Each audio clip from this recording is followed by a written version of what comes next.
This video is for educational and entertainment use only. The views in this video do not necessarily represent the views or life of It's a Marlon lot of Dixon. stuff going on here. And I'm just trying to show y'all, like, it's real here. Like this is Iraq.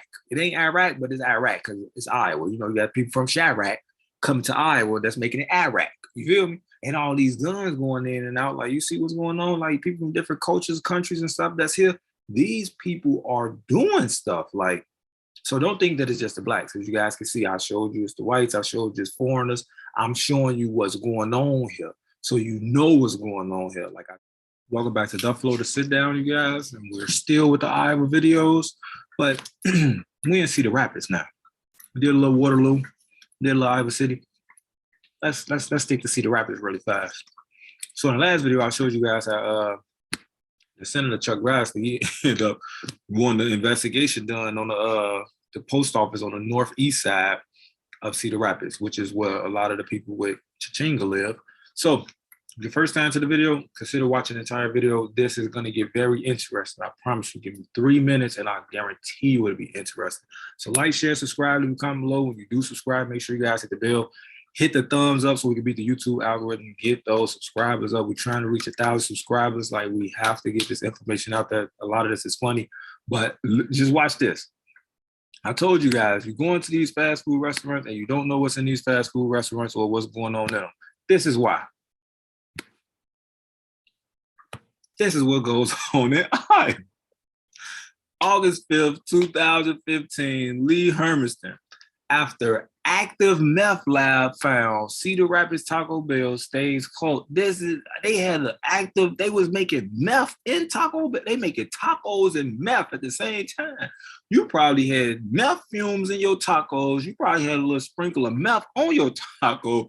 You don't know what was going on, but let's get into the article because this is an old article, 2015. It's just, I found this was funny.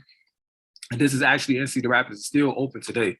The Taco Bell on Blair's Ferry Road, Northeast, is shown in Cedar Rapids on Wednesday, August 5th. The restaurant has been closed since Tuesday morning when police found an active meth lab inside. Told you, Northeast, that's where the people with the money live, but they get a little busy over there. Let's go through the pictures real fast and see what this is. Oh, they just showing you the menu and all that stuff. So, okay, that's the dude that he was he was doing that thing. So faced with the odd situation of finding an active methamphetamine lab inside a fast food restaurant, officials will keep closed for now a Taco Bell abutting a bustling shopping complex. The restaurant at 2621 Blair's Ferry Road, Northeast, which didn't open Tuesday, could remain closed until sometime Friday while crews sanitize it. Bro, if you was in there cooking meth, you know how many chemicals it is. The chemicals going up in the air. Then you serving food. Like, how you gonna sanitize it when this man was already cooking this stuff here, and he was also like selling food and serving food and everything. Can you sanitize all those tacos that was already ate? Think about it. This is likely the first time a meth lab has been found in a restaurant around here, officials said, leaving the Lynn County Department of Public Health with questions on how to deal with the situation. Like, a meth lab in Taco Bell? How he put that in there? There aren't a lot of clear guidelines, said James Odina, environmental public health manager with the department. We have more experience with meth labs in residential settings and rental properties. So basically, like, people rent out houses, they rent out mobile homes, and then they be having meth labs in them. That just lets you know if this is what they usually have. It's quite a few meth labs that be going on around here.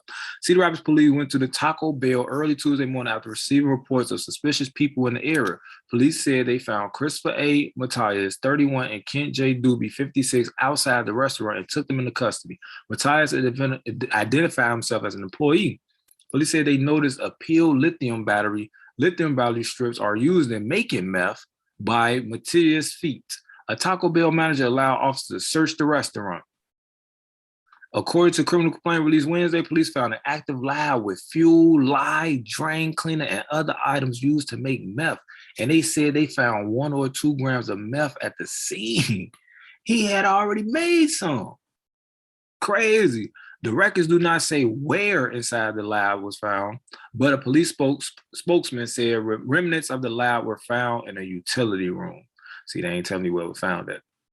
But we ain't gonna go through all this because I got another video I want y'all to I got another article right here I want you guys to see.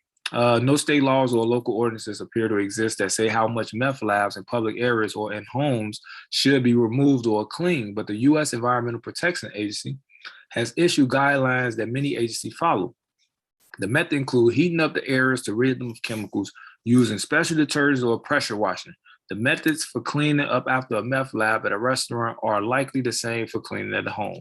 They would be about the same, just depending on the condition of the things. In a restaurant that has surfaces that should be a little easier to clean as opposed to a home where you may have a removed material like carpet and upholstery said. You got to think this is being made around people's food. That's the main thing with the article not even talking about. Like how many people would serve tacos while the meth was boiling? Like they not talking about that. These fumes is going everywhere. How many of them at the job, the other employees was high off the fumes or actually taking the meth? We don't know. But like I said, it's an old article. I just got to show y'all what's going on. But now let's talk about another fast food restaurant. Look at this. Feds, guns bound for Mid-East found in Cedar Rapids clothing drive. And this also by the same person, Lee Hermiston, May 12, 2015. See these people right here? That's Adam Ben, Ali Hertz, Ali Afif Alir Hertz, Basim Afif Hertz, Sarah Majid Zaiter, I believe. And Cedar Rapids, 4 members of a Cedar Rapids family conspired to hide caches of guns and ammunition bound for Beirut among boxes of goods collected in the company's clothing drive for Syria and Lebanon, authorities said Tuesday. You see what's people don't know that this stuff be going on here. You think that it's just everybody's just running in the fields and smiling and no. That's not. Federal officials said they intercepted 2 shipments that had originated in Cedar Rapids, seizing more than 152 guns and ammunition. It's only like 150,000 people here. It's only 150,000 people in this city. 2000, and that's now. Back then, it probably was like 130, 140 or something. Look at what's going on here. It was not disclosed who the weapons were intended for in Lebanon. 3 men and a woman were arrested and appeared Tuesday afternoon in U.S. District Court. 50, his brother Basim, 29, his son, 22, and Sarah, 24. The wife of Basim each faced 2 charges of conspiracy and delivering a package to a carrier without notice that it contained firearms and ammunition. At their initial appearance, all except Zaiter told U.S. District Chief Judge Linda Reed they were U.S. citizens. Zaiter was born in Lebanon but has permanent residency here, documents show. The afternoon court hearing capped a day of raids as local and federal officials fanned out across the city to search the Pizza Deity restaurant, 1539 First Ave Southeast, the Miramar Corporation, 1105 60th Ave, and other locations linked to the defendants. So now, even if they are or are not citizens of the country, they are here in this city. I don't know, I didn't follow the story down. Maybe they are or was in the city and they're making all this money and they go into all the businesses that's associated with them. So now they got these businesses and the businesses is running and all this and all that, but the whole time, look what's going on. People not knowing this stuff, people not keeping up with these stories, people not thinking that this type of stuff is going on in this state. And I'm telling you, it's way more going on than you think.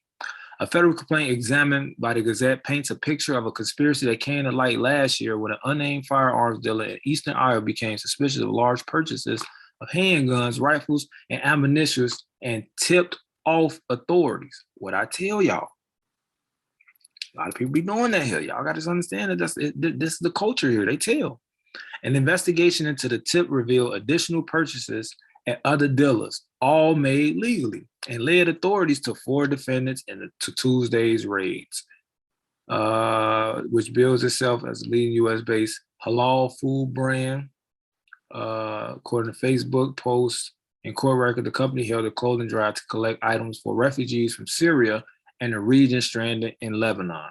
Mike Lemmer, the attorney of Miramar, said in the interview that no employee of the company had any knowledge of weapons or ammunition being sent there.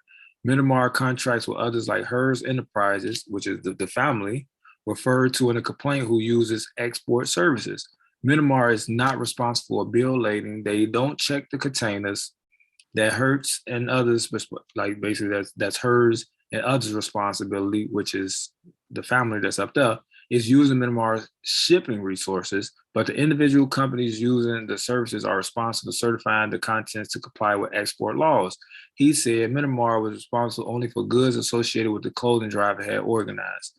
According to the records, the four defendants purchased 113 firearms from licensed dealers in the past 17 months, but that may not include other transactions. So that means they might have more guns than they caught.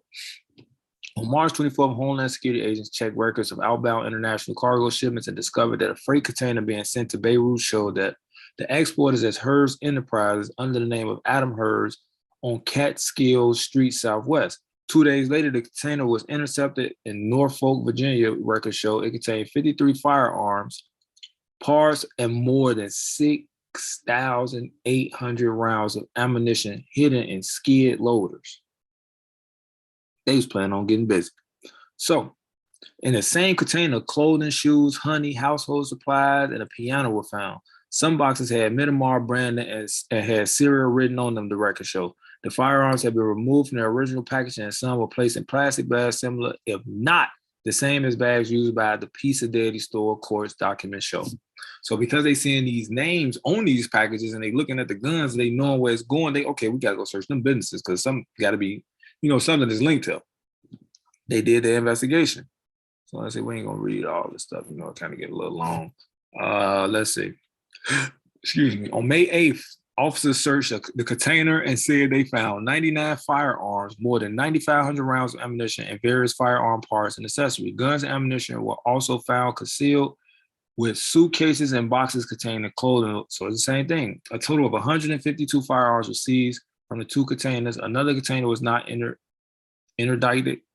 Federal authorities said in a news release, but they did not say why. So they let one container go through and grab the other two containers and end up getting 152 weapons. About 47 weapons believed to have been purchased by the defendants have not been found. Maybe it's those 47 on the container that you guys didn't grab. You think so? Authorities say they also discovered evidence of checks and wire transfer of tens of thousands of dollars associated with the guns and ammunition purchases. If convicted on all charges, each defendant faces up to 5 years in prison, $250,000 fine, and 3 years. It's the same. It's literally the same setup. You see, they charges always be the same. They get that 3 year supervised release, $250,000 fine, and depending on how many years they get, all four defendants made their initial court prison coming by public defender's assistant. Let me see. Let me see. Hers. Let's see their name so we can try to look. Let's grab. Oh dang. You see her? She look like she gonna tell. You can see it in her eyeballs. Let's just go back on Google. Ali Afif Al Hertz. Ali Afif Al Hertz. Let's see if they got sentenced. Ali Afif Al Hertz. Cedar Rapids. Let's see. Uh-oh.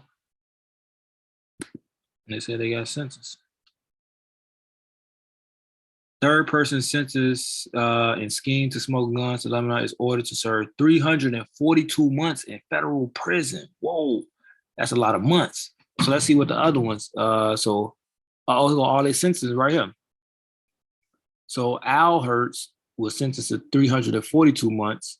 3 year. Once he get out, he gonna have 3 year term supervised release, and he got to pay $150,000.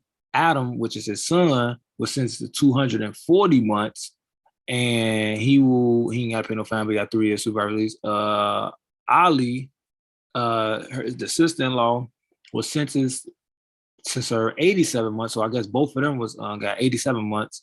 Zayter was also ordered to pay $33,869 in cash related to the scheme. The money was seized from apartments Zayter shared with her husband, the same Pizza Daddy restaurant. Each of the three sentenced defendants has also been jointly and severally ordered to pay a money judgment in excess of $48,000 and to forfeit any interest in seized firearms, ammunition, and Bobcat skid loaders. Whoa. So if you guys want to know like how to divide this, you just take, let me do the calculations. You take 342, and you divide that by 12. That's 28.5 years for him. So they got a lot of time. They definitely got a lot of time. And that's federal time. They gonna be in there for a while. Like literally, when I say in there for a while, if they got 28 years, he gonna do at least 23 and a half, 24 of them years. So they gonna be in there for a while. Like, so all them NW, you guys see what happened in the end. You guys not understanding it. It's a lot of stuff going on here. And I'm just trying to show y'all, like, it's real here. Like, this is Iraq. It ain't Iraq, but it's Iraq because it's Iowa. You know, you got people from Chirac coming to Iowa that's making it Iraq. You feel me? And all these guns going in and out. Like, you see what's going on? Like, people from different cultures, countries, and stuff that's here. These people are doing stuff. Like, so don't think that it's just the blacks. As you guys can see, I showed you it's the whites. I showed you it's foreigners. I'm showing you what's going on here. So you know what's going on here. Like I told you, people from Afghanistan have came here. People from Ukraine have came here, and they are here. We have Africans, Indians. We have so many different cultures that's here. You have to come here to understand it, or you have to been living here for a while to understand the lay of the land and know what's going on.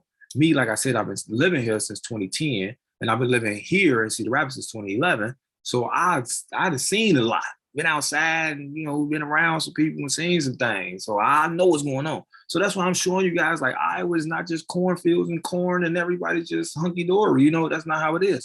So therefore, I'm going to end this with this because I want to get to another video and show you guys it gets weirder. Like when I say it gets weirder, it's getting weirder. So I have to show you guys so much of this stuff so you guys can understand how crazy Iowa actually is. So all I gotta say for this video: like, share, subscribe, leave a comment below, donate to the channel, cop some of the merchandise. You already know. Hit me on an email for the Mercy Papers. Very good information. Don't underestimate family, friends, lovers, enemies. Look objectively. No matter what city, state, or country is in, every hood is the same. And if nobody told you that they love you today, I'm gonna tell you guys right now because I love you guys. So I bring you guys this information to make you guys aware. Because to be alive is to be aware. To be aware is to be alive. So you guys want to stay alive, you got to be aware of what's going on in your surroundings or places where you may visit or travel to.